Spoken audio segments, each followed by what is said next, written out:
Good morning all of you. आज का जो हमारा लेक्चर है वो है ऑक्सीजन साइकिल, जिसे हम बायो जियोकेमिकल साइकिल के अंतर्गत पढ़ रहे हैं। पिछले लेक्चर्स में हमने बायो जियोकेमिकल साइकिल्स की ये निम्न स्लाइडों को अध्ययन किया है, जिसमें हमने बायो जियोकेमिकल साइकिल का डेफिनेशन, उस साइकिल में होने वाले सारे जो कंपोनेंट्स हैं वो किस तरह से आपस में इंटरकनेक्ट रहते हैं उसके बारे में हमने पढ़ा। उनके रेजर्वोयर पूल और एक्टिव और साइक्लिंग पूल के बारे में स्टडी किया। हाइड्रोलॉजिकल साइकिल के बारे में स्टडी किया। आज का जो हमारा टॉपिक है वो है ऑक्सीजन साइकिल। किस प्रकार से ऑक्सीजन एनवायरनमेंट के डिफरेंट कंपोनेंट्स कह सकते हो आप, या कह सकते हो लिविंग ऑर्गेनिजम्स से होते हुए साइकिलिंग फॉर्म में कैसे गुजरती है वो, उसको हम यहाँ पे स्टडी करेंगे ऑक्सीजन साइकिल में।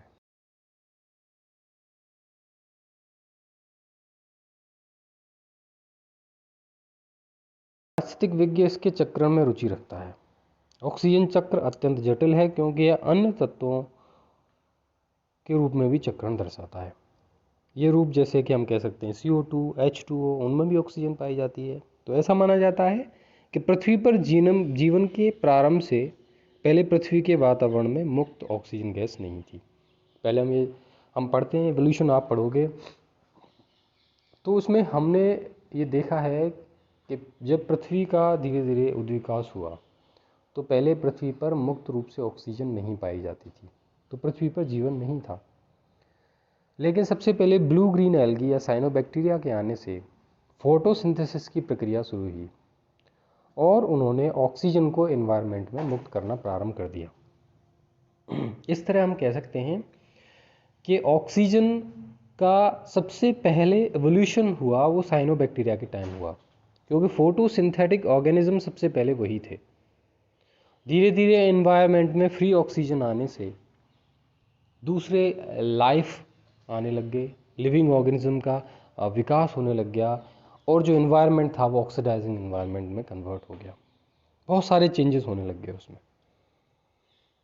एक अनुमान के अनुसार पृथ्वी की सतह के प्रत्येक 1 वर्ग मीटर में 1 टन ऑक्सीजन होती है। ऑक्सीजन के चक्रण को जानने से पूर्व हमें परितंत्र में ऑक्सीजन की भूमिका को जानना भी बहुत ही आवश्यक है। जैसे हम कह सकते हैं कि ऑक्सीजन जीवन के लिए आवश्यक है, सभी जीव ऊर्जा की प्राप्ति के लिए श्वसन करते हैं और एक श्वसन के लिए ऑक्सीजन आवश्यक है। आप ऑक्सीजन लेते हो और कार्बन डाइऑक्साइड छोड़ते हो, तो ये कार्बन डाइऑक्साइड आ कहाँ से जाती है? ये भी सवाल है, क्वेश्चन है भाई, कार्बन डाइऑक्साइड आई कहाँ से? ऑक्सीजन आपने अंदर ली, ऑक्सीजन ने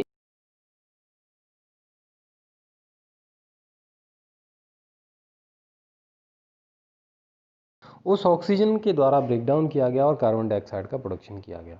तो इसलिए आपके रेस्पिरेशन में मेन रेस्पिरेटरी गैस ऑक्सीजन है, तो जीवनदायिनी गैस है हमारे लिए।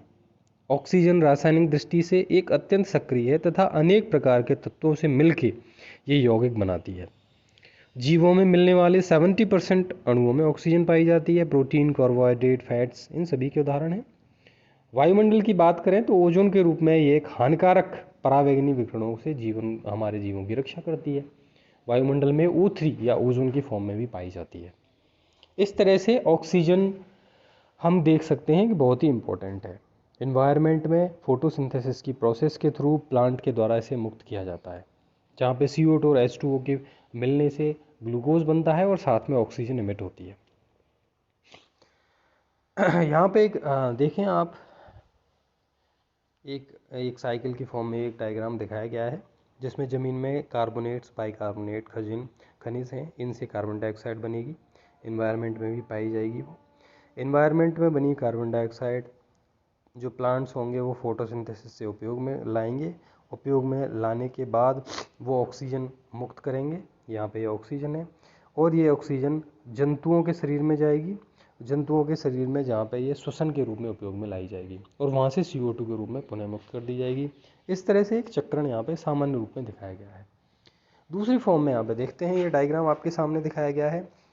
इसमें ऑक्सीजन के इनपुट की बात करें हम एनवायरनमेंट में, तो सबसे ऊपर की ओर एनवायरनमेंट में दिखाया गया है, यहाँ पे ऑक्सीजन ओजोन साइकिल दिखाया गया है, जिसमें हमें ऑक्सीजन एनवायरनमेंट में फ्री हो रही है। दूसरा, जितने भी एक्वेटिक एनवायरनमेंट में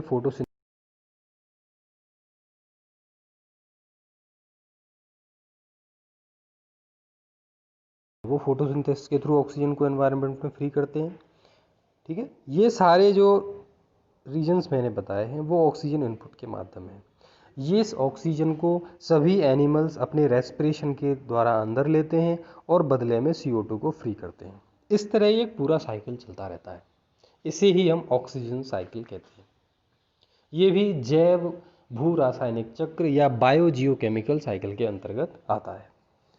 तो ये था ऑक्सीजन साइकिल। नेक्स्ट हम देखते हैं कार्बन डाइऑक्साइड साइकिल या CO2 साइकिल। सेम उसी की तरह है, जैसे हमने ऑक्सीजन साइकिल पढ़ा था उसी प्रकार ये कार्बन डाइऑक्साइड साइकिल हमको यहाँ पर देखने को मिलेगा।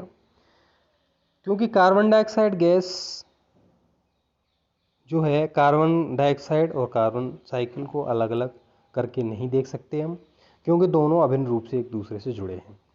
जीव जंतु जो इस चक्र में महत्वपूर्ण भूमिका निभाते हैं, कार्बन का उपयोग बिना कार्बन के CO2 में परिवर्तित हुए भी नहीं कर सकते। कार्बन के चक्रण में कार्बनिक यौगिक तथा ऑक्सीजन भी महत्वपूर्ण है। परितंत्र में हम इकोसिस्टम में हम कार्बन डाइऑक्साइड की भूमिका देखें तो प्रकाश संश्लेषण में मुख्य रूप से उपयोगी गैस मानी जाती है CO2 को।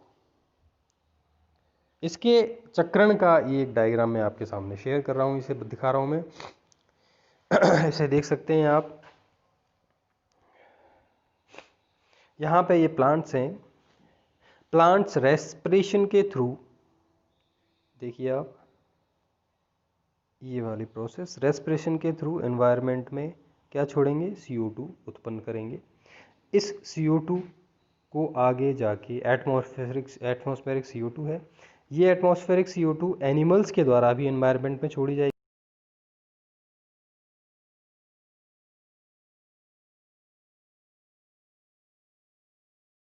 फोटोसिंथेसिस के थ्रू बहुत सारे सब्सटेंसेस फूड प्रोडक्ट बनाने में करेंगे। आप देख सकते हैं आगे, ये वाला, ये ही प्लांट्स फोटोसिंथेसिस के थ्रू यहाँ पे इसका फिक्स करेंगे, फिक्स अपने अंदर कर लेंगे। तो CO2 के ये सारे इनपुट पॉइंट्स हैं। ये देखिए आप, डेट्राइटस एनिमल्स में गई रेस्पिरेशन के थ्रू, एनिमल्स में डेट्राइटस में डिकम्पोजिशन हुआ, डिकम्पोजिशन के द्वारा भी CO2 मुक्त होगी। एनिमल्स रेस्पिरेशन करेंगे तो भी ऑक्सीजन मुक्त होगी। फॉसिल फ्यूल जो बर्न होगा उसके द्वारा भी कार्बन डाइऑक्साइड को फ्री किया जाएगा।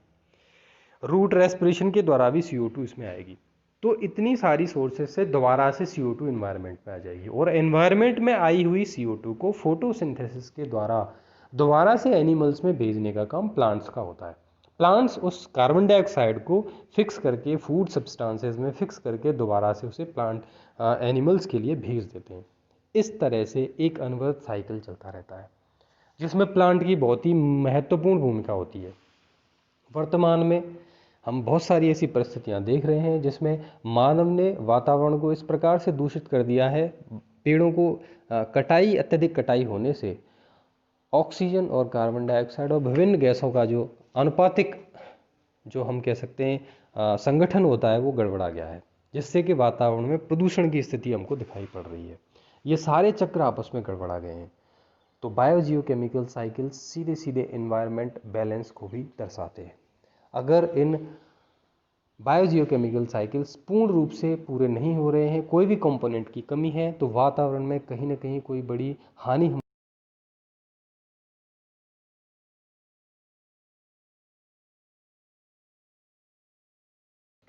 दोनों ही आपस में किस तरह से जीवों के माध्यम से होते हुए चक्रीय रूप से गति करते हैं। आज के टॉपिक में इतना ही। धन्यवाद।